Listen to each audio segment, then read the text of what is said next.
Muito bem, pessoal. Bom dia, boa tarde, boa noite para todos. Nós vamos agora iniciar o estudo da parte de Teoria Geral do Direito, no qual hoje será a primeira aula e nós vamos fazer aqui uma série de aulas baseadas no estudo da Teoria Geral do Direito. Bem, nessa aula 1 nós vamos falar sobre direito, justiça, moralidade e ordem social. Então, eu sou Edilson Marinho da Silva Júnior, sou professor doutor aqui do IFRN Campus Natal Central, sendo que eu sou da área de Engenharia Mecânica / Elétrica.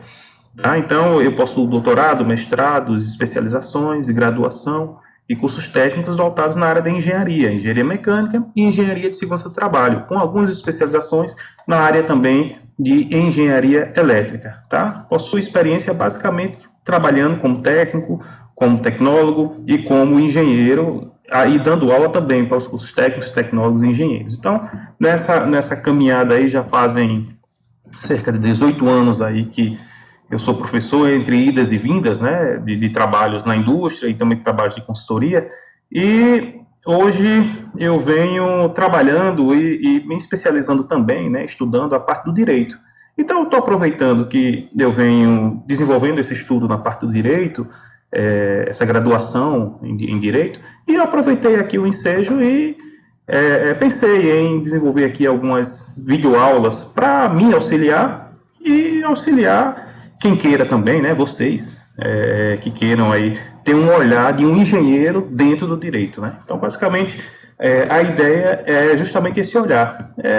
Um professor de engenharia dando aula de direito, né? Então, os professores de engenharia, a área de engenharia, a área de exatas, ela é vista como uma área bastante cartesiana, tá? E a área do direito é mais vista como uma área de humanas, né? De uma área prolixa. Então, a ideia aqui é a gente mesclar e ver uma forma legal de lidar com os temas do direito com o olhar mais cartesiano da engenharia. Então, vamos lá? Vamos dando início aqui. Nossa primeira aula, a gente vai apresentar alguns pontos introdutórios da disciplina de TGD, né? Teoria Geral do Direito. Então, nessa aula 1, nós vamos falar um pouco sobre o conceito do direito, os tipos de direito, conceito de justiça, direito e justiça, conceito de ordem social, sanções, direito como ordem coercitiva, política, direito, moralidade e religião e direito e moral. Tá? Então, como é a aula 1, é uma aula muito teórica, né? A TGD em si é uma disciplina teórica, e aí mais ainda nessas partes conceituais, que é o que nós vamos tratar hoje.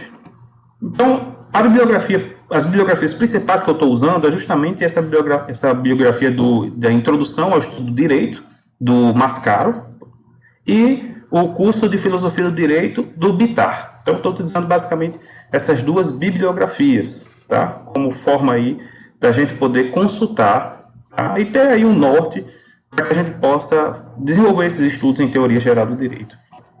Então, o direito aqui, o conceito de direito, quando eu pensei em trazer um conceito, eu não tive como trazer um único conceito de direito, né? Porque o direito por si só, se a gente for pegar o nome direito, ele tem vários conceitos. Né? A parte esquerda do coração é direito. A forma de estar reto, ereto, é direito. Mas também tem o direito da parte do estudo do direito em si, né? da ciência. Então, eu trouxe aí um ponto de vista científico, político e filosófico. Então, vamos lá. Do ponto de vista científico, o direito é visto como um sistema normativo, um conjunto de regras e princípios estabelecidos por uma autoridade competente, geralmente é o Estado, tá, pessoal? Para regular a conduta humana em sociedade. Por que eu citei geralmente o Estado? Porque o Estado não nasceu com a humanidade, né? O Estado ele veio aí com os contratualistas, né? De uma forma mais, contundente, o Estado trouxe. Mas você já tinha antes dos contratualistas, né, que veio com essa ideia de Estado, você já tinha sociedades já formadas, né? E o ponto de vista político, o direito é fundamentalmente um instrumento de poder e de organização social. Olha que palavra interessante, né? Que frase forte. Ele é um instrumento de poder e organização social. Enquanto no ponto de vista científico ele é um sistema normativo, a gente já entra no ponto de vista político como um instrumento de poder e organização social.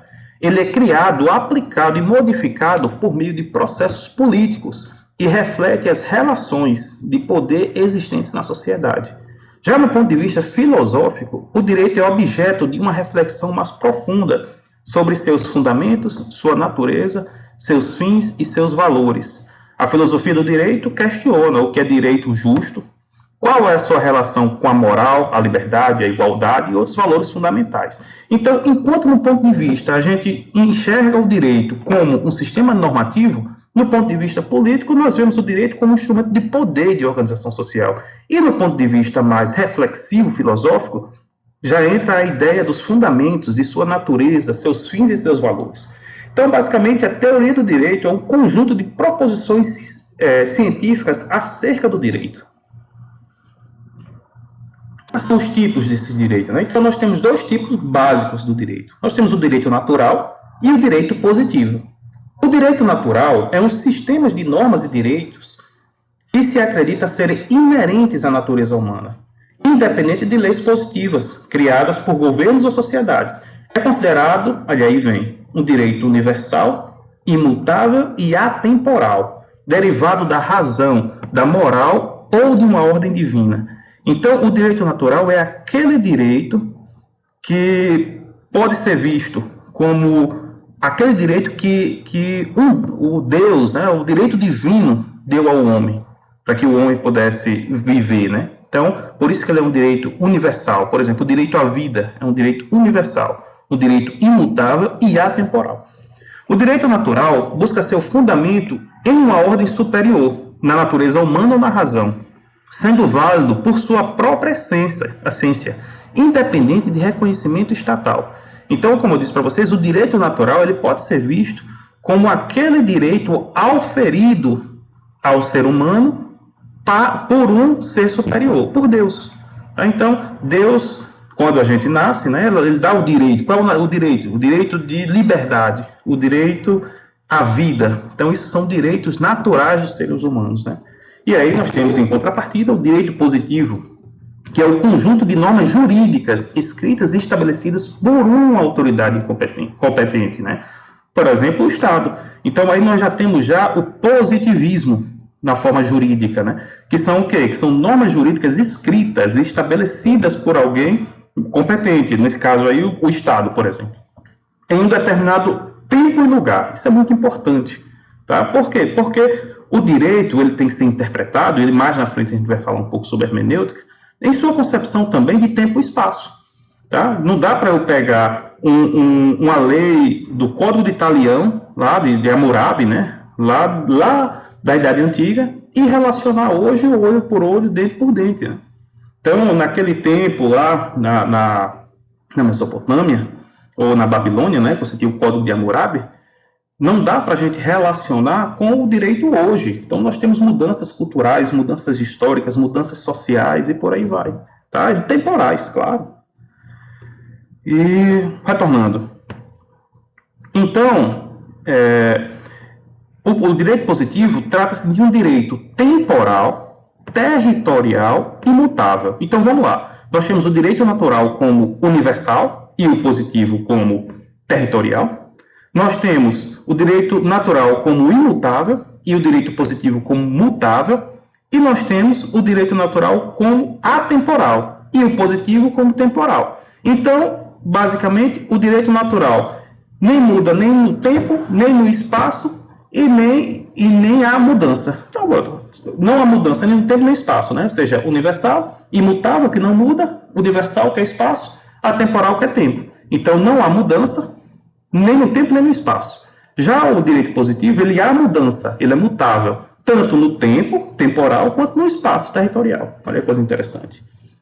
O direito positivo deriva da vontade humana, expressa por meio de atos normativos de autoridades competentes, e sua validade depende do cumprimento dos procedimentos estabelecidos para criação e vigência. E aí entra, dentro do direito positivo, aquele contrato, tá? E os contratualistas, como Rousseau, Hobbes, entre outros, ele traz essa concepção também, né? Os contratualistas a gente vai falar mais quando a gente tratar da parte da filosofia do direito. Então, dentro dessa ideia contratual do direito positivo, existe uma concessão. Para que se viva em sociedade, é preciso respeitar algumas normas, alguns dispositivos jurídicos. Então, eu abro mão de certa parte da minha liberdade natural, do direito natural, para que eu possa viver em sociedade dentro das leis e das ordens do direito positivo. Olha só que interessante, né? Vamos lá. Já indo para a justiça. O critério de justiça, como critério de verdade, ele não depende da frequência com que são feitos julgamentos sobre a realidade ou julgamentos de valor. Olha que coisa interessante, né? Assim como a verdade, você pode ter a verdade no meio de várias mentiras, mas ela não deixa de ser verdade. Tá? E a justiça também, ela não deixa de ser justa porque a grande sociedade usa isso de forma injusta. Então isso é um conceito filosófico. Tá? Então a justiça por si só é um princípio. Ele não é um valor somente, né? Muito embora as pessoas tenham também a justiça como um valor, mas ele é um princípio. Ele é um princípio, é um direito natural, o direito de justiça divina. Tá? Pode ser visto assim, melhor dizendo. Como a humanidade está dividida em várias nações, classes, religiões, profissões, etc., muitas vezes, divergente entre si, existe um grande número de conceitos diferentes de justiça. Olha só que interessante, né? Então, me defina justiça. Definir justiça é um tema muito complexo. Por quê? Porque para definir justiça, você tem aí variáveis e variáveis. Vai depender da sua nação, da sua classe, da sua religião, da sua profissão. Tudo isso vai fazer com que cada um de nós tenhamos um valor moral do que é uma justiça. Muito embora, se a gente fosse colocar uma definição de justiça como universal, justiça é Deus. Não tem. Justiça é Deus. Tá? Então vamos lá. A justiça é um conceito fundamental e multifacetado. Olha só, ele é um princípio e com N variáveis, com interpretações distintas, dependendo do ponto de vista. Então, nessa concepção, a própria definição que eu trouxe aqui, ela já está dizendo, ela é fundamental, ou seja, ela é um princípio, nasce lá do início. Ela é multifacetada, depende de várias variáveis, como nações, classes, religiões, profissões, entre outros, com interpretações distintas. Então, você ainda tem várias pessoas de uma mesma nação, de uma mesma classe, de uma mesma religião, de uma mesma profissão, que pode ter várias definições do que é justiça. Tá? Por quê? Porque ela vai depender basicamente do ponto de vista. Então, a justiça ela pode ser vista como um valor moral, mas ela é vista principalmente como um princípio. Tá? E aí eu trouxe uma ideia, ó. A justiça é a felicidade social. Olha só que interessante, né? Então, uma nação justa é uma nação feliz. Tá? Mas aí, dentro desse pequeno axioma, a gente já pode fazer elucidações prolixas a respeito disso, né? Do que é felicidade, do que trata uma sociedade, do que é uma justiça para um, do que é a justiça para outro. Tá? Então, trago esse axioma para que a gente possa estudar, refletir, que a justiça é a felicidade social. Então, quando eu faço a relação de justiça e paz, a justiça é frequentemente vista como um pré-requisito essencial para a paz duradoura. Sem a resolução de injustiças, a paz tende a ser frágil e instável, podendo ser interrompida por ressentimento, desigualdades e conflitos não resolvidos.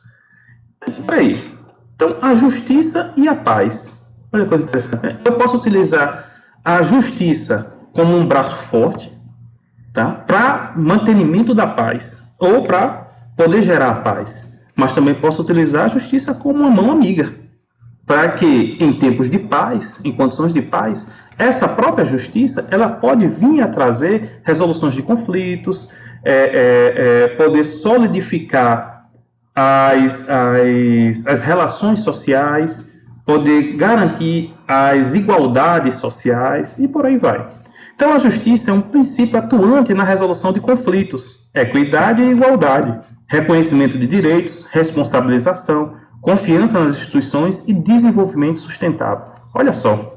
Então, a gente pega todo o métier do que é a justiça e suas N variáveis, a gente pode chegar a um entendimento que o pacifismo, a resolução de conflitos, a relação de tratar iguais como iguais e diferentes como diferentes, a equidade social, o reconhecimento desses direitos e deveres, a responsabilização de cada um na sociedade, a confiança nas instituições e a própria relação com a economia, com a natureza e com a sociedade, pode ser visto como uma justiça. Justiça e legalidade. Legalidade refere-se à conformidade com a lei, como conjunto de normas estabelecidas por uma autoridade competente. Uma ação é legal se estiver de acordo com o que a lei prescreve. Então, a legalidade já tá diretamente relacionada ao direito positivo. Ou seja, eu tenho um conjunto de normas estabelecidas, da qual, quando uma ação ela está de acordo com esse conjunto de leis estabelecidas, nós temos aí uma legalidade. Tá? Já a justiça, por outro lado, é um conceito bem mais amplo e abstrato. Nem tudo que é legal é justo, e nem tudo que é justo é legal. Relacionado à moralidade, equidade, imparcialidade e a busca pelo que é certo e correto, em uma determinada situação ou na sociedade como um todo, né? Então, nós temos aí alguns pontos de divergências, né, que nós podemos conversar. Primeiramente, nem sempre o que é legal é justo. Tá? Pode acontecer. Você ter uma lei que, numa determinada interpretação, não traga a justiça que aquela pessoa quer. Aí a gente pode até dizer, né, numa relação jurídica entre duas posições, dois personagens, um vai se sentir injustiçado. Então você já tem aí o conceito de justiça e injustiça. Quem ganha acha que a justiça, acha que o direito trouxe justiça. Quem perde está sujeito a achar que o direito trouxe alguma injustiça. Tá? Então daí a gente já vê a relação de justiça e injustiça numa pífia relação de jurídica entre duas partes. Né? Então uma lei pode ser formalmente válida, ou seja, ter sido criado segundo os procedimentos corretos, e, no entanto, ser considerada injusta por violar princípios morais, direitos fundamentais ou promover desigualdades. Olha só, então, a criação de lei, a lei não é criada simplesmente da cabeça de alguém. Não é bem assim. Tá? Então, existe uma forma de se criar lei, né? Existe um ordenamento normativo da criação de lei, né? É o que a gente vai ver aí nas próximas aulas. Então, a lei, ela precisa seguir alguns pilares para que se transforme em lei. Não é simplesmente chegar e dizer, vou transformar isso em lei. Por exemplo, no nosso país, no Brasil, se você fizer uma lei que, de alguma forma, está contra a Constituição, ela não pode ser, ela passa a ser um instrumento sem valor. Tá? Então, para que ela tenha essa legalidade, ela precisa estar ancorada na nossa Constituição, tá? Que a gente vai ver mais na frente em ordenamento jurídico, lá com a pirâmide de Hans Kelsen. A aplicação da lei a casos concretos, muitas vezes exige interpretação. Aqui entra a hermenêutica, que a gente vai falar um pouco lá na frente. Porque não basta só estar escrito a lei, é preciso saber interpretá-la. E é preciso saber, além de interpretar, conseguir mostrar a interpretação.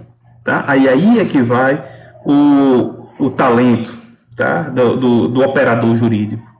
É justamente interpretar aquela lei e defender a sua interpretação. Diferentes interpretações podem levar a resultados legais que são percebidos como mais ou menos justos. O direito positivo nem sempre prevê todas as situações possíveis.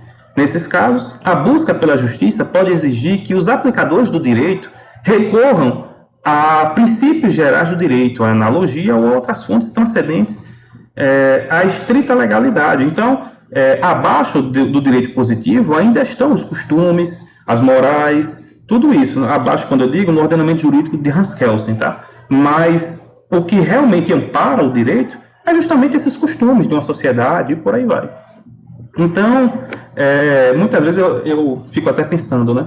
Vai ser interessante a gente ter uma inteligência artificial, uma rede neural, que pudesse nos dar já as decisões jurídicas de forma cartesiana, né? Já que na minha área de engenharia a gente busca isso aí. No entanto, o direito não é bem assim. Você traz a hermenêutica, os estudos das interpretações. E são essas interpretações que fazem toda a diferença no direito.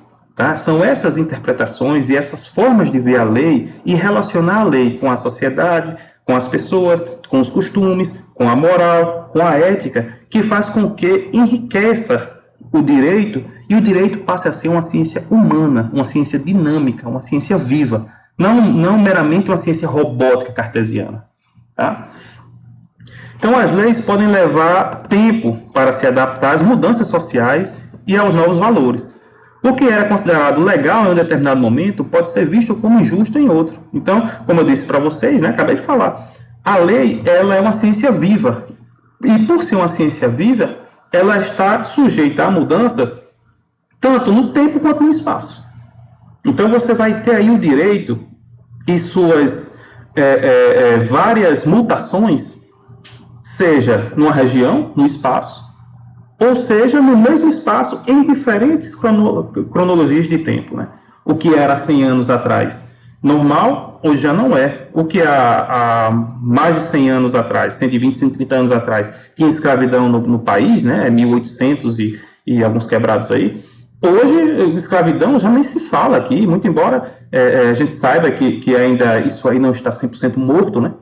Mas as concepções e os tempos mudam no mesmo local, né? Então, o Brasil de 100 anos atrás não é o Brasil de hoje, tá? Muito embora traz todo um legado, uma cultura, tá? Mas tem essas modificações devido à própria mudança social. Então, a justiça no ponto de vista do direito. Então, no campo jurídico, a justiça é primordialmente associada à aplicação e interpretação das leis.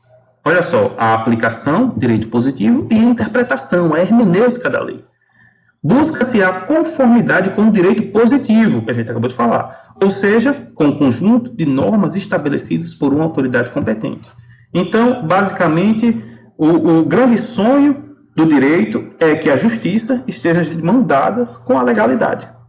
Então, se o que é legal é justo, vamos dizer assim, é o suprassumo do direito, tá? Mas nem sempre o que é legal é justo. E o que é justo não é legal. E por aí vai.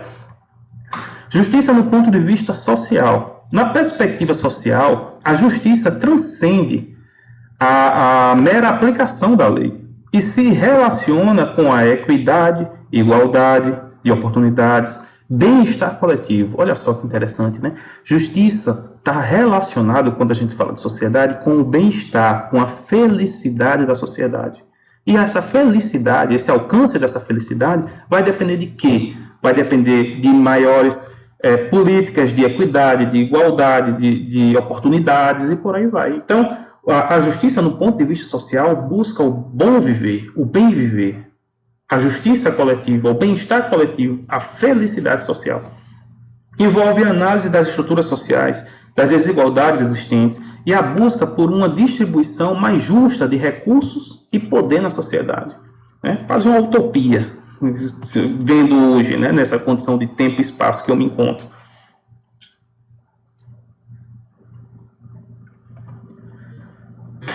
Agora, no que a gente relaciona direito e justiça. Direito e justiça são conceitos intrinsecamente ligados, embora nem sempre coincidentes na prática. Vamos lá. Enquanto o direito é um conjunto de normas e regras estabelecidas para regular a vida em sociedade, a justiça é um ideal, tá? Ele já não é mais um conjunto de normas e regras estabelecidas, positivadas. Ele já é um ideal, um princípio, um valor moral, pode ser também, que é um ideal de equidade, imparcialidade e respeito aos direitos que se busca alcançar através do direito. O direito deve ser um instrumento para a realização da justiça. Então, isso aí é o que tem que estar sempre, é o baluarte, é o que tem que estar sempre colocado para o operador do direito. É o quê? É que o direito ele tem que ser utilizado como um instrumento para a realização da justiça. Mas nem sempre a legalidade garante o resultado justo. Tá? Então, a justiça é o princípio que inspira a criação, a interpretação e a aplicação do direito. É importante reconhecer que nem tudo que é legal é necessariamente justo. E nem tudo que é justo está necessariamente previsto em lei. O direito, em seu sentido ideal, busca realizar a justiça na sociedade. Olha só, então, nós temos a justiça como um princípio, o direito como um instrumento da justiça aplicado na sociedade. Tá? Então, o direito é um instrumento da justiça que deve ser aplicado para a sociedade. As leis e normas jurídicas são criadas com o objetivo de estabelecer um sistema que promova a equidade, a imparcialidade e o respeito aos direitos de cada indivíduo. E quando a gente fala de sociedade, é importante que a gente traga um conceito do que é uma ordem social. Então, o termo ordem social refere-se ao conjunto de estruturas, instituições, normas, valores e crenças e costumes que organizam e regulam a vida dos indivíduos e grupo dentro de uma sociedade. Então, o nome ordem já fala. Para que haja ordem, tem que haver também uma das ferramentas hierarquia. Então, são hierarquias, um conjunto de estruturas, de instituições, de hierarquias, que a partir de um dispositivo normativo positivado, que são as normas, e a partir das crenças e costumes e valores de uma sociedade, ele regula a vida dos indivíduos dentro daquele grupo. Tá? Isso é uma criação de uma sociedade. É a maneira como uma sociedade se estabelece para garantir a previsibilidade, a cooperação e, em certa medida, a estabilidade nas interações sociais. Então, a sociedade ela vai ser criada para quê? Tá? Quando estudarmos lá na parte de filosofia os contratualistas, eles têm algumas teses, algumas ideias de por que foram criadas uma sociedade. Mas, basicamente, a sociedade ela pode ser vista como uma criação natural, ou seja, o homem é um ser social. Ele precisa da interação de pessoas para poder viver. Faz parte da genética espiritual, vamos dizer assim, do ser humano, tá? Viver em sociedade. Mas também, a sociedade também é criada para proteção. Ou seja, eu vou me juntar aqui com um grupo de pessoas para que outras pessoas não me ataquem, me peguem desprevenido. Pode ser visto assim também, tá? E aí, lá nos contratualistas, a gente vai esmiuçar isso muito bem. Então, a ordem social não é estática, mas sim um processo dinâmico e em constante construção e reconstrução. Então, imagina, né? A ordem social, ela é viva, ela é dinâmica, está sempre construindo e se reconstruindo, construindo e se reconstruindo. Se a gente fosse ir para a área de engenharia, imagine que fosse uma função cujo em determinados momentos você tem pontos de inflexões, e nesses pontos de inflexões você tem toda uma reconstrução. Depois, novamente, né, uma senoide, imagine um seno, com pontos de inflexão, tanto positivos quanto negativos, que em determinado momento é preciso se reconstruir para depois construir, se reconstruir para depois construir. E aí a gente pode ver aí o Egito Antigo, que veio Roma, que veio a Europa, e que agora você tem aí os Estados Unidos, a China. Tá? Então, você vê que sempre a gente vive construções e reconstruções. Por exemplo, agora, nesse momento, né, que eu estou editando esse vídeo, né, fazendo esse vídeo para vocês e para mim, nós estamos passando por um tarifaço aí, uma guerra comercial entre Estados Unidos e China. Ou seja, uma desconstrução, uma reconstrução de todo um movimento comercial dos países, das sociedades, né? Então, esse momento também é um momento de reconstrução. A função de toda a ordem social, de toda a sociedade, é motivar certa conduta recíproca dos seres humanos. Fazer com que eles se abstenham de certos atos que, por alguma razão, são considerados nocivos à sociedade e fazer com que executem outros atos que, por alguma razão, são considerados úteis à sociedade. Então, é aquela perda e ganho. Tá? Então, para que eu viva nessa sociedade, eu tenho que deixar de lado alguns,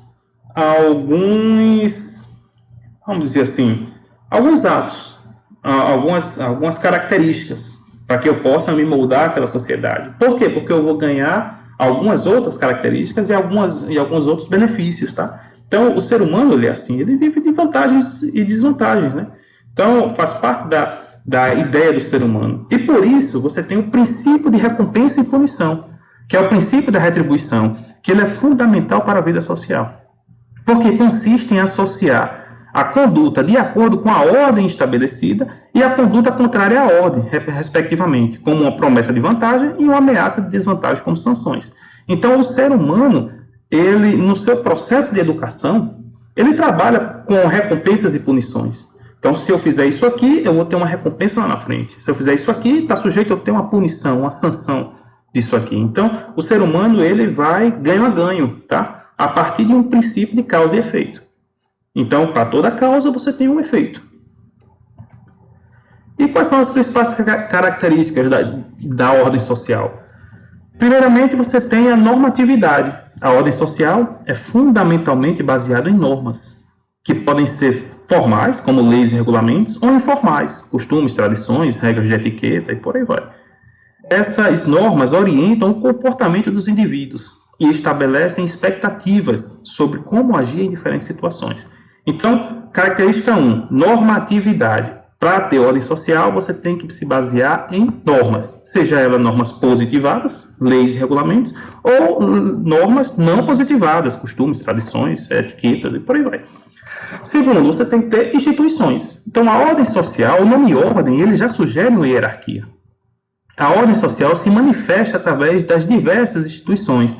Aí pode ser família, escola, sistema político, sistema econômico, religião, sistema jurídico.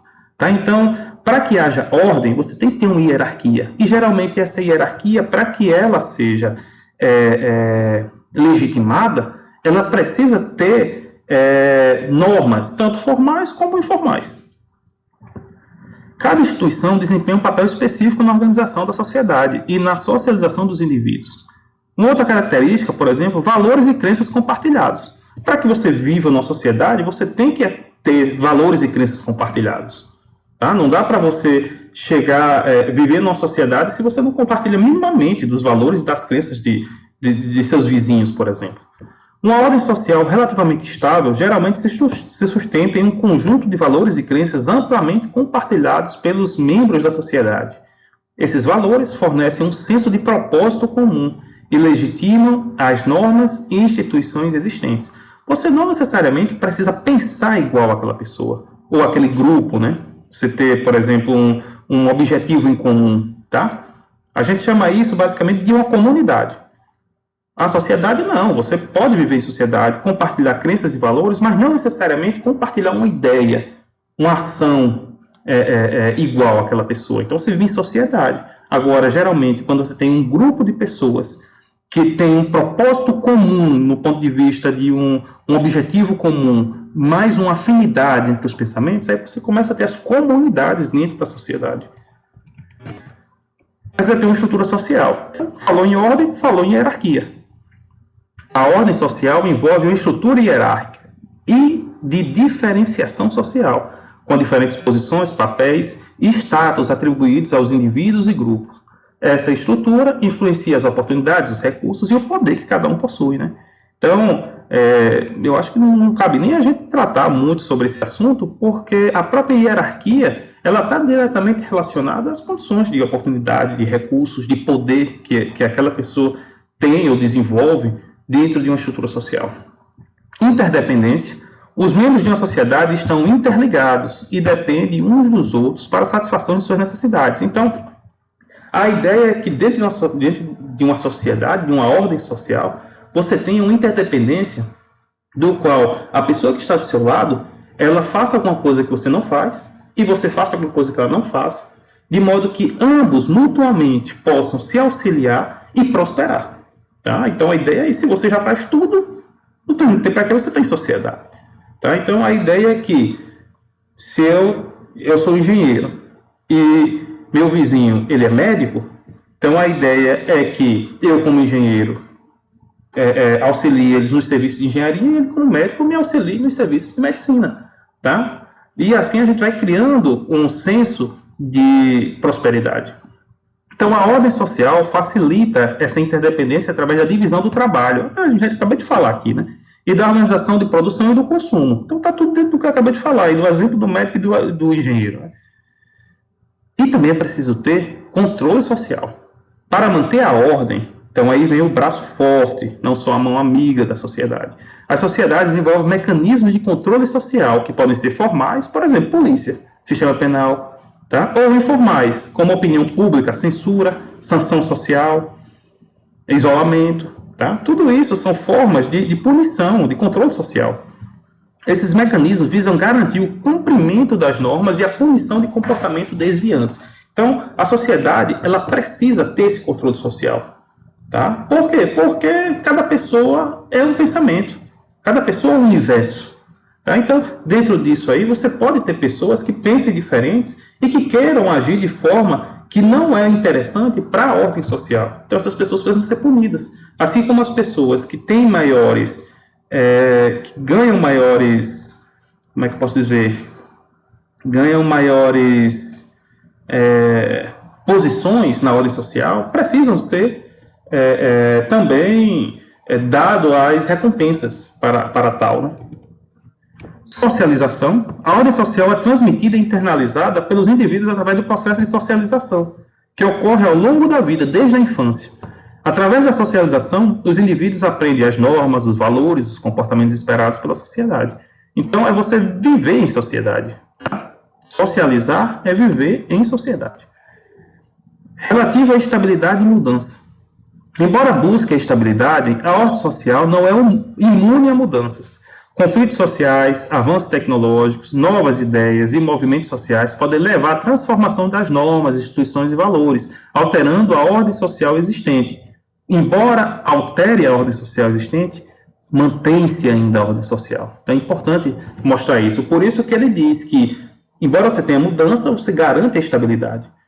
Tá? Porque a ordem social é isso, não é mudar, você pode até mudar a ordem social no sentido, mas você mantém a estabilidade da criação daquela sociedade. E aí nós entramos na parte de sanções. Então, sanções são as consequências ou penalidades impostas a indivíduos ou grupos em resposta ao descumprimento de normas, leis, regras ou expectativas sociais. O objetivo das sanções é geralmente reforçar a ordem social, promover o comportamento desejado e punir o comportamento desviante. Você vê que o que a gente está falando aqui é uma construção. Tá? Nós estamos construindo a concepção do direito, a concepção da justiça, a concepção da ordem social.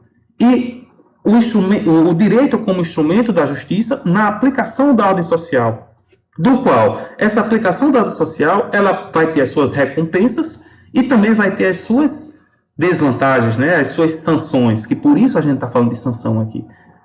Tá? Eu botei sanções, né, são as sanções.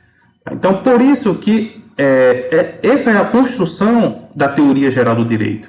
É entender o direito, é entender a justiça como um princípio instrumentalizado pelo direito, é entender a ordem social como uma aplicação do direito, tá? E a moralidade, que são as formas informais também de cada pessoa, né?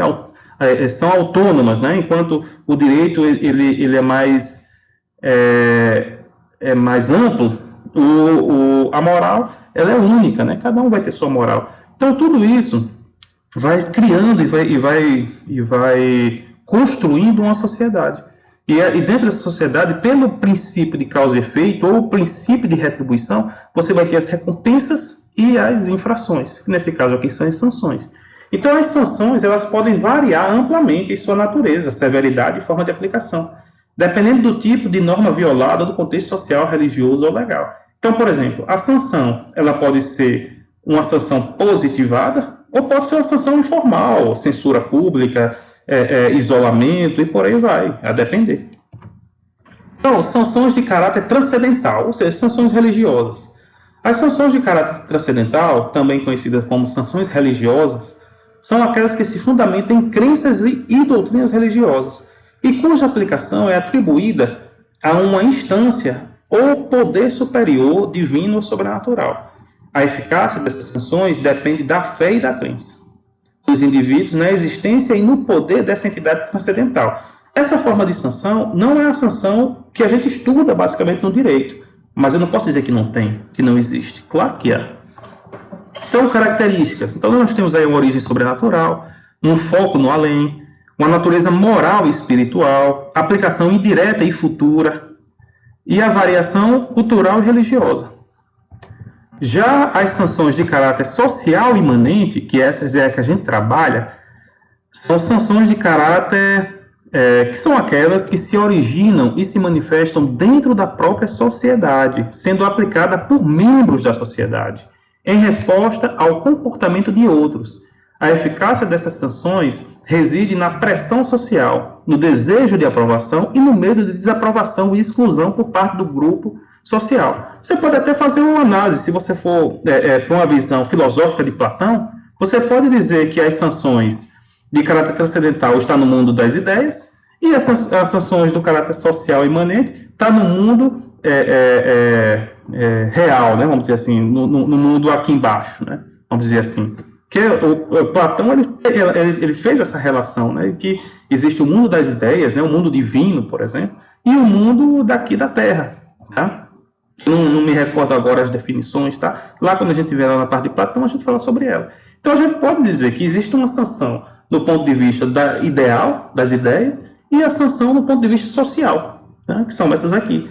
Então essas têm a origem social, o foco no imanente, natureza variada, aplicação direta e imediata e importância da reputação e da integração social.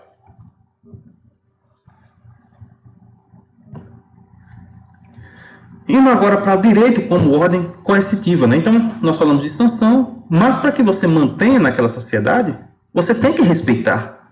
Tá? Você tem que minimamente entender como funciona aquela sociedade e respeitar a lei, né? Respeitar a polícia, respeitar a forma com que a jurisdição é colocada, né? E aí você tem uma ordem coercitiva do direito. Vamos entender melhor sobre isso. O direito como ordem coercitiva é uma definição que enfatiza a característica fundamental do direito de ser um sistema de normas cujo cumprimento é garantido. Em última instância, pela possibilidade do uso da força mesmo, da força física, e de outras formas de sanção institucionalizadas pelo Estado. Então, muitas vezes, o Estado ele tem esse poder, essa soberania, esse poder de polícia. Tá? Então, é dada várias sanções, e em última instância, é força física mesmo, tá? Para garantia da paz e da ordem de uma sociedade. Essa perspectiva, fortemente associada ao positivismo jurídico, especialmente a teoria de Hans Kelsen, destaca que o que distingue o direito de outros sistemas normativos, como a moral ou a etiqueta social, é a sua capacidade de impor sanções institucionalizadas em caso de descumprimento. Então ele está dizendo o quê? Que o direito ele bota sanção mesmo, força física em última instância. Já na concepção moral, fica muito, na concepção religiosa, por exemplo, ou na etiqueta, fica muito a imposições da própria pessoa moral, né? Da consciência, vou colocar assim essa palavra, tá? Da consciência de cada um. No direito, não. No direito é garantido o cumprimento. Em última instância, por força física. O direito não é apenas um conjunto de conselhos ou recomendações. Olha que coisa interessante, né? Então, o direito, assim, se a gente vivesse numa sociedade utópica, linda e maravilhosa, ele seria um conjunto de conselhos e recomendações. Mas não é bem assim. A gente não vive numa sociedade assim, né? Então, você tem N pessoas aqui que pensam de N formas.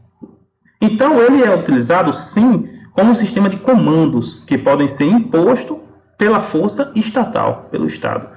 A possibilidade de sanção institucionalizada é o elemento distintivo que confere ao direito a sua natureza específica e a sua capacidade de regular eficazmente a conduta social. Agora, entrando um pouco na parte de política, nós tratamos do direito, da justiça, da ordem social, das sanções e do direito como uma ação coercitiva. E agora a gente entra na política, que a política é a forma de poder que engloba, em maior ou menor proporção, o uso do poder e autoridade, que é o poder político, o controle dos meios de produção, que é o poder econômico, e a elaboração e uso de dispositivos normativos, que é o poder ideológico. Então a política, ela engloba, ela une o poder político, que é a autoridade, tá? A força mesmo, o exército, a força física, os meios de produção, que é a economia, e os meios ideológicos, que são os dispositivos normativos, as ideias que correm na sociedade, os valores, as crenças, como é que isso é administrado. Então a política pode ser dividida em política clássica e política moderna. A política clássica é o conjunto de atividades que envolve o processo de formação de opinião sobre o que é comum a todos e o bem-viver em uma sociedade. Isso foi antes dos contratualistas, por exemplo. Ainda hoje existe a política clássica, tá? Não vou dizer que não existe, mas com o advento do Estado, ficou mais ficou mais visualizada e foi dado maiores holofotes à política moderna, que é o quê? Que é a política, em seu conceito moderno, que é reduzida à ação do Estado, que por meio de políticas públicas visa o atendimento de metas estipuladas por formadores de opinião, que se debruçam sobre alguma demanda do convívio social em prol do bem viver. Falou em sociedade, qual é a finalidade máxima do Estado numa sociedade? É garantir o bom viver, garantir o bem viver. Tá? Então, o Estado ele depende de uma certa soberania em determinado território, tá? Do qual tem a sua finalidade, claro, está relacionado ali com uma sociedade, em que a sua finalidade principal é o bem viver social. Então, são 4 os aspectos aí que a gente pode ver dentro da função do Estado, né? Então, ele tem que ter uma soberania, tem que ter uma sociedade vinculada a ele, tem que ter um território e tem que ter uma finalidade, que geralmente é o bem-estar social ali, o bom viver, né? O bem viver. Então, quando a gente fala do direito e política, a relação entre direito e política está intrinsecamente ligada e multifacetada, permeando a própria estrutura e funcionamento da sociedade. Por exemplo, a política é como fonte de direito. Então, é a partir da política que você tem a criação normativa. Tá? A política é entendida como a esfera de organização e exercício do poder na sociedade. Então, para que o Estado gerencie a sociedade, é preciso a política, tá? Que é justamente essa esfera organizacional do exercício do poder. Então, a política ela pode ser vista como uma esfera organizacional do exercício do poder na sociedade, tá? Por meio do Estado. Pode ser também por meio do Estado, tá? Que utiliza instrumentos do direito. Que esses instrumentos do direito, ele tem como principal meta, né, como princípio, a justiça, aplicado a uma ordem social, do qual quem aplica o direito, quem organiza esse exercício do poder é a política. Olha só que coisa interessante, né? Então, nós temos o direito como um instrumento de garantia de justiça, que é um princípio, para uma sociedade, tá? Que é uma ordem social, o qual, quem organiza esse exercício, esse poder, quem organiza esse direito? Quem é que trata na esfera organizacional desse direito para a garantia da justiça em uma sociedade? É a política. Então, expressão de interesses. Então, o direito, em grande medida, reflete os interesses e valores dominantes na sociedade, que são articulados e defendidos por diferentes grupos e forças políticas. Então, aí você nasce os partidos políticos, que cada um deles vai ter uma bandeira política de defesa para alguma política pública ou alguma forma de política que eles entendem que melhor garantem ali o bem viver. Então, qual é a melhor maneira de organizar o poder na sociedade para garantir o bem viver? Então, aí são os modelos políticos. Nascem aí os modelos políticos. Constituição como marco político-jurídico. Então, a Constituição Federal, norma fundamental de um Estado, é um documento eminentemente político, estabelecendo a estrutura do poder, os direitos fundamentais e os princípios que devem guiar a atuação do Estado e da sociedade. Então, para que uma sociedade se organize no ponto de vista do direito, na garantia do bem viver e buscando o princípio da justiça, ele precisa, por meio da política, de um instrumento político, certo? Que no nosso país aqui é a Constituição Federal. Então, a Constituição Federal foi um documento criado para embasar todo o direito da nossa sociedade, criado por meio de diferentes formadores de opiniões, diferentes posições políticas. Então, a política organizou positivamente, né? Então, positivou um documento que é a Constituição Federal, que esse documento ele é o norteador, ele é o fundamental na nossa relação do direito, na nossa relação social, na nossa manutenção da ordem social.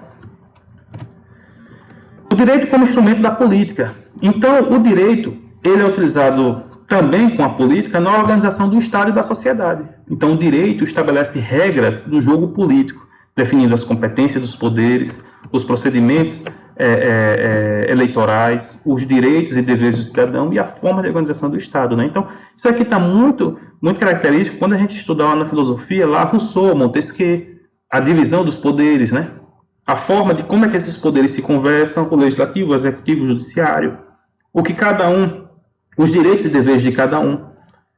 A implementação de políticas públicas, isso é muito importante, que cada bandeira política, cada pensamento e ordem política, ela vai conduzir diferentes políticas públicas. Então, se você tem políticas mais sociais, você tem uma visão política mais social, ele vai conduzir políticas públicas mais sociais. Se você tem uma política mais liberal, ele vai conduzir políticas públicas mais para o liberalismo, por exemplo, econômico.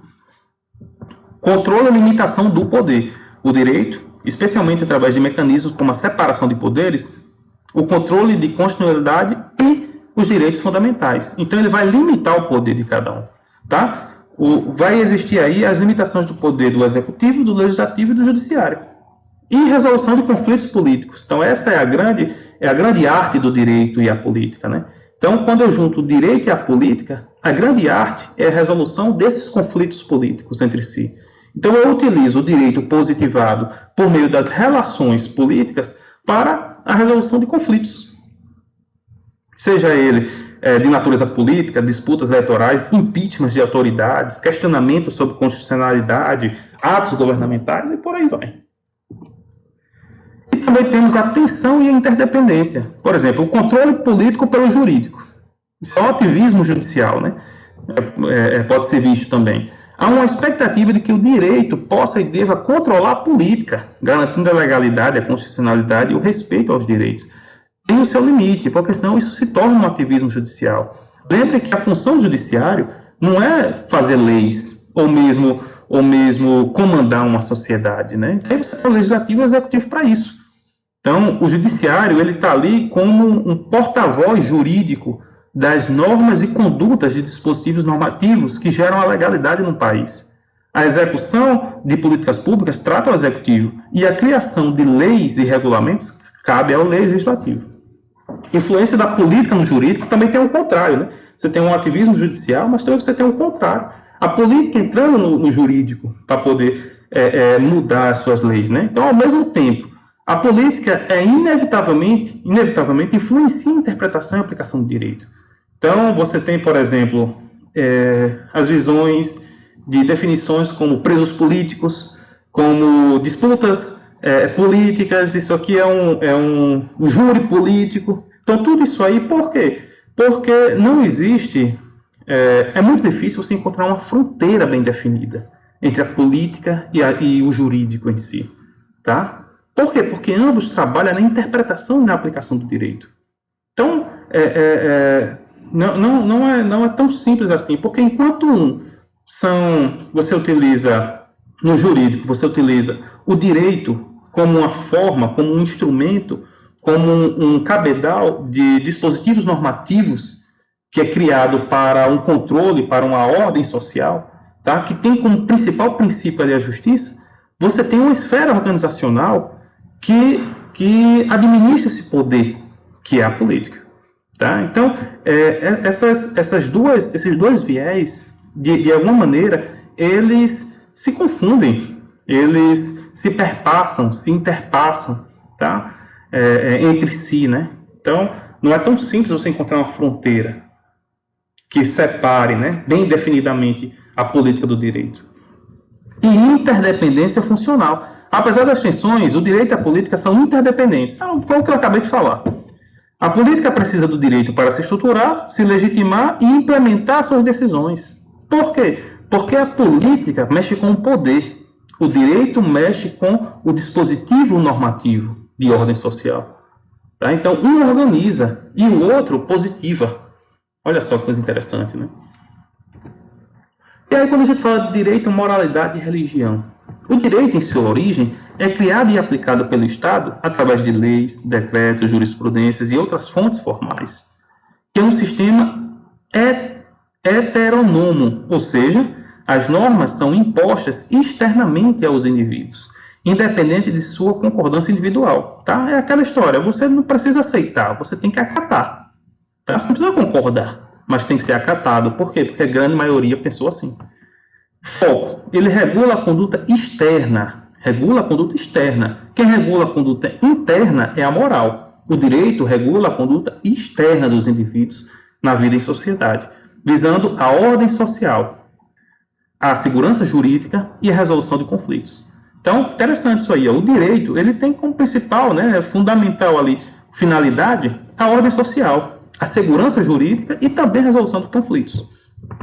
Embora possa se basear em valores morais, seu objetivo primário é a organização da vida coletiva. Então, como a gente vai ver um pouco mais lá na frente, direito e moral também se conversam, tá? Também se conversam. Muitas vezes, uma concepção moral de uma sociedade torna-se um direito positivado, tá? E muitas vezes um direito positivado vai gerando na sociedade uma concepção de moral, tá? Então, eles também se conversam. Direito e justiça, direito e moralidade, direito e política são vertentes que não é tão simples encontrar ali uma fronteira bem delimitada. E aí você tem sanções, como o direito possui sanções coercitivas, institucionalizadas e aplicadas pelo Estado em caso de descumprimento de normas. A coercibilidade é uma característica essencial do direito, ou seja, coercibilidade, força física em última instância. Tá? Então você tem aí a obrigatoriedade do cumprimento das leis. Já na moralidade, a moralidade deriva de valores, princípios e costumes internalizados pelo indivíduo ou compartilhados por grupos sociais. É um sistema autônomo, pois as normas morais são adotadas pela consciência individual. Enquanto o direito trabalha com a heteronomia, né, ou seja, com a conduta externa para um coletivo, a moralidade trabalha com autonomia, que é uma conduta interna, que aí é de cada indivíduo. Regula a conduta interna e externa dos indivíduos com base em noções de certo ou errado, bem ou mal. Visa o aperfeiçoamento pessoal e a conduta ética nas relações interpessoais. Enquanto sanções, as sanções são principalmente internas, remorso, culpa, ou sociais informais, que aí você tem reprovação, ostracismo, perda de reputação. Tá? Então, elas não são coercitivas, elas são basicamente internas e informais, sociais e informais. Não há um aparato estatal para impor sanções morais. Tá? Não há. O Estado impõe sanções do direito no ponto de vista coercitivo, positivo, tá? Positivados. Na questão de moralidade, existem sanções? Existe, mas são geralmente sanções internas ou informais. No direito, são sanções formais. Você tem ali leis, decretos, dispositivos normativos que apontam ali as sanções que têm que ser tomadas, né? E a religião é fundamentada em crenças, dogmas, rituais e escrituras sagradas de uma fé específica. É um sistema heteronômo, com normas e mandamentos divinos ou transcendentais que devem ser seguidos pelos fiéis. Aí está o seguinte: enquanto o direito é coercitivo, você tem que seguir a lei, a religião não. Vai depender do tipo de religião que você tem, tá? Não necessariamente. Agora, uma vez você estando naquela religião, você passa a ter que adotar as normas e as condutas daquela religião, tá? Claro, estou falando aqui num aspecto maior, né? Não necessariamente você precisa fazer aquilo, mas se você for aquele seguidor fiel, você tem que seguir aquelas normas, tá? Mas é importante que as normas das religiões, elas não estejam acima das ordens do direito do país. Pelo menos não no ponto de vista positivado, aqui da Terra, né? Já no ponto de vista das ideias, e aí já foge aí a delimitação das atividades do direito. Como foco, ele regula a conduta dos indivíduos em relação ao sagrado, a Deus e a outras entidades espirituais, e também pode influenciar a conduta moral e social dos fiéis. Busca a salvação, a iluminação ou a harmonia com o divino. A religião, enquanto o direito trata de você enquanto coletivo, o moral trata você enquanto você mesmo, a religião trata você enquanto a Deus. Tá? Eu até diria que esse tratamento de você enquanto a Deus, eu colocaria a palavra espiritualidade, tá? Para não ter essa concepção de religião, porque na epistemologia vem do religare, né? Tá? Então, se a gente for ver nessa epistemologia aí, cabe, né, que é religar ao sagrado. Então, a espiritualidade como uma forma de religação ao sagrado. Então, as sanções aí são transcendentais. Então, são promessas de recompensas ou punições divinas de vida após a morte. Ou mesmo sociais, tá? Então, exclusão de comunidade religiosa, penitência. Então, uma hora que você entrou numa comunidade religiosa, você pode estar sujeito a sanções sociais daquela comunidade, tá? A eficácia das sanções religiosas depende da fé do indivíduo. Então, como eu disse para vocês, vai depender da sua fé, tá? Se você não quiser seguir, não tem problema nenhum. Diferente do direito, que se você está na sociedade, você vai ter que seguir, tá? Ou, se não quiser seguir, vai estar aí propenso a receber as sanções positivadas, né? As sanções formais, na forma de leis, decretos e por aí vai. Direito moral. O direito é caracterizado pela bilateralidade, ou seja, estabelece relação entre duas ou mais partes, com direitos e deveres recíprocos. A moral, por outro lado, é unilateral, é você com você mesmo. Então, enquanto o direito relaciona a relação entre você com o coletivo, a moral trata da relação de você com você mesmo, certo? Sua própria consciência, seus valores internalizados. As normas jurídicas são heteronomas, ou seja, impostas externamente ao indivíduo pelo Estado, com a possibilidade de sanção em caso de descumprimento. Tá? Então, as normas jurídicas, o direito, ele é heteronomo, ou seja, ele é imposto pelo Estado. A religião também é heteronoma, mas é imposto pelos dogmas da religião. As normas morais são autônomas, ou seja, é imposta pela sua própria consciência, certo? E depende de sua adesão voluntária. O direito é coercível, ou seja, o cumprimento pode ser garantido pelo uso da força estatal. Então, você tem aí a ideia coercitiva do direito, ou seja, em última instância, força física. Já a moral não é incoercível, ou seja, ela depende da adesão interna do indivíduo, sem a possibilidade de sanção física ou institucionalizada. Então, é você com você mesmo. O direito se preocupa principalmente com a conduta externa do indivíduo, já a moral com a conduta interna do agente. Então, aí você tem o direito como mínimo ético. Olha só que coisa interessante. Tem uma teoria clássica, conhecida como a teoria do mínimo ético, de Jelinek, postula que o direito representa um mínimo de regras morais indispensáveis para a coexistência pacífica na sociedade. O direito positivaria, com força coercitiva, aquelas normas morais consideradas essenciais para a ordem social. Então, você já vê a relação do direito e da moral. Então, numa relação que é o mínimo ético, o direito, ele representa as regras mínimas de morais, de morais coletivas que aquela sociedade tem que ter. Então, ele garante o mínimo de regra moral. E aí nós temos o justnaturalismo, que defende a existência de um direito natural, intrinsecamente ligado à moral e à natureza humana, que seria superior ao direito positivo. Para o justnaturalismo, uma lei injusta não seria verdadeiramente lei. Então, o justnaturalismo já está relacionado ao direito natural. São aquelas leis voltadas à natureza humana. Por exemplo, o direito à vida, tá? É um direito natural. Então, ela está acima de qualquer direito. Então, por exemplo, como você tem um direito à vida, se alguma outra pessoa quiser lhe matar, você pode se defender. O direito à vida está superior a qualquer direito positivo. Tá? Isso é uma visão que pode ser colocada aqui, né, em perspectiva. Positivismo jurídico sustenta a separação conceitual entre direito e moral. Para o positivismo jurídico, a validade de uma norma jurídica depende de critérios formais, ou seja, é aquele legalista. Como ter sido criada por uma autoridade competente e seguindo os procedimentos adequados, e não do seu conteúdo moral. Uma lei pode ser válida mesmo sendo considerada injusta.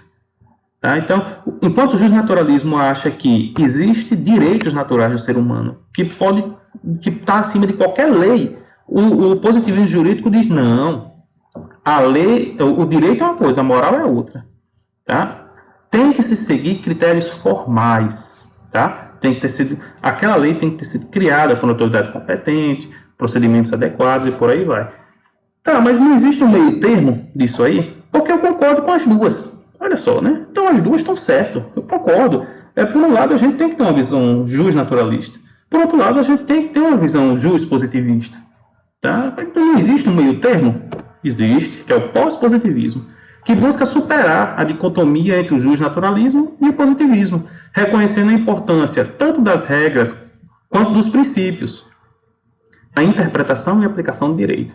E aí você já entra com a necessidade de você interpretar o direito, aplicar o direito, entender bem as situações, para a partir daí mensurar ou ponderar o direito natural, o justnaturalismo, e o justpositivismo.